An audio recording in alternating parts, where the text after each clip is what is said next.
I remember a police chief who's kind of been a mentor of mine telling me once that he said, this is a great job. I love doing it. It's incredibly demanding, and I wouldn't recommend this job to a friend. So I thought, wow. And I thought, wow, okay. So I guess I don't know what I don't know about that, but I just think that this is a world-class organization, and I could contribute to its growth and maybe take it to the next level.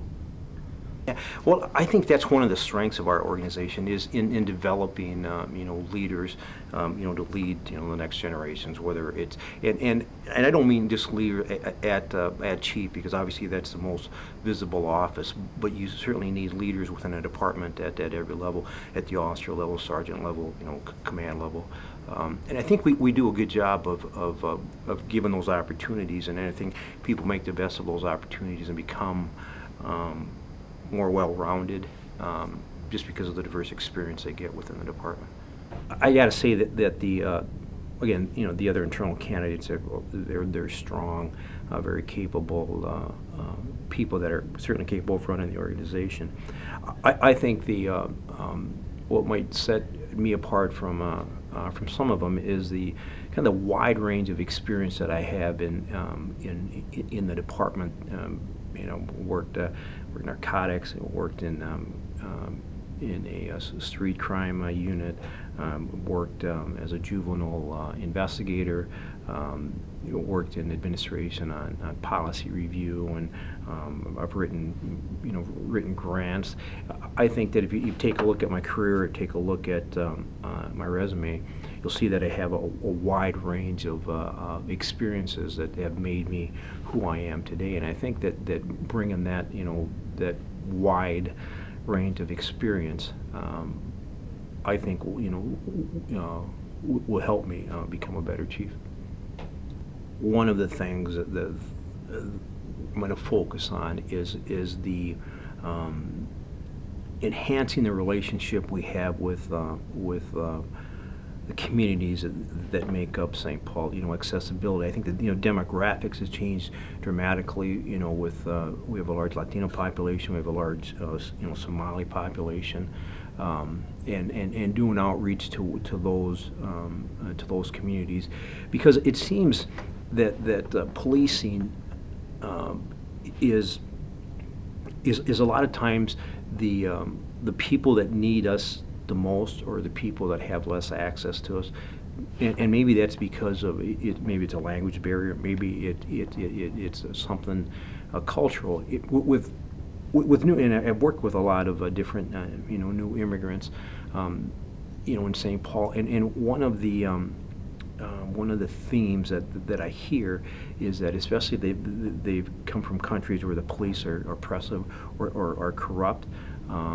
And then that's all they know about police, and they see me, on the street in a uniform. They're going to say, this is, are they different than the police back in my home country or whatever? So I think that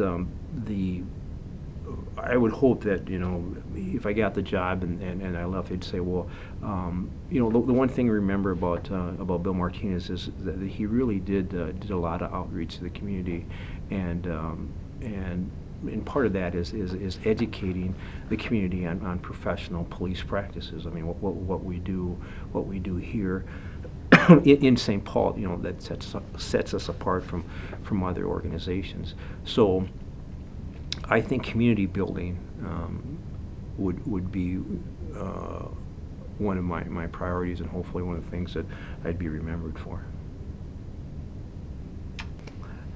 I think moral and character is everything about being a police officer. We are the most visible form of government out there simply because of the uniform we wear. And how we behave and how we act is important. If an officer demonstrates bad judgment or has a screw up, is that there certainly has to be consequences for for him and her, especially if it's something that that impacts the if it's an integrity issue, or because police officers, we're just a microcosm of society, and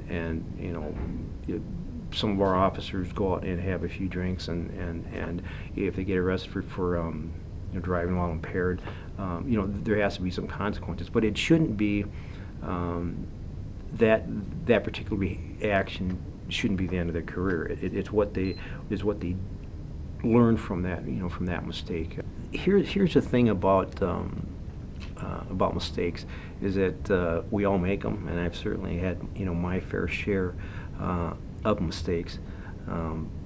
But I guess it's what you learn from from your mistakes, and how you and everything. It maybe from being in a relationship to raising a child to what we do as police officers here.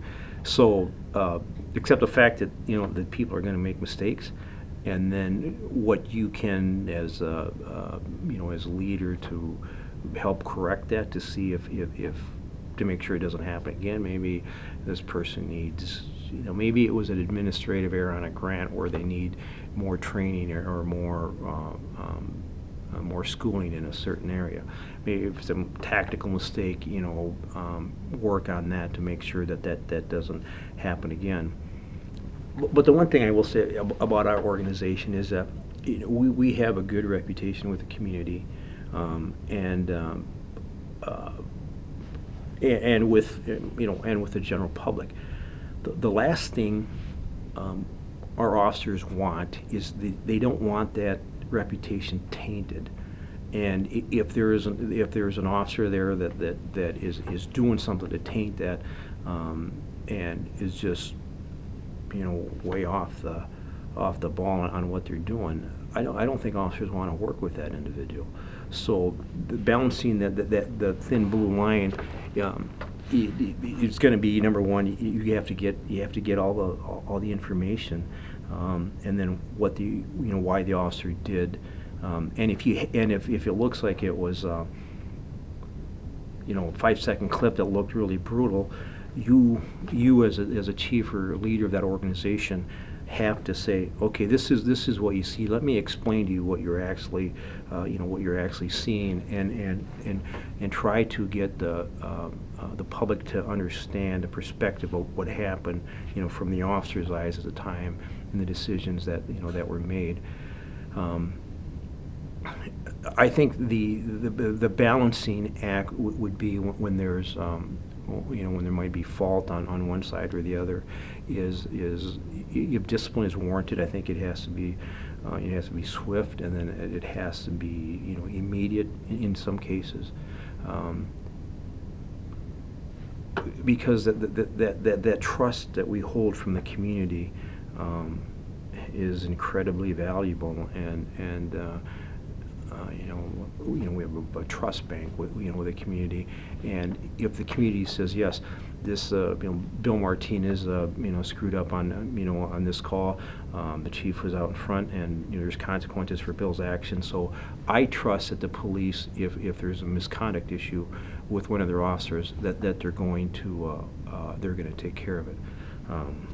And maybe it's not to everybody's satisfaction, but I think is if we need that accountability with the community about policing our own, because once that's compromised, it's going to take generations to reestablish that.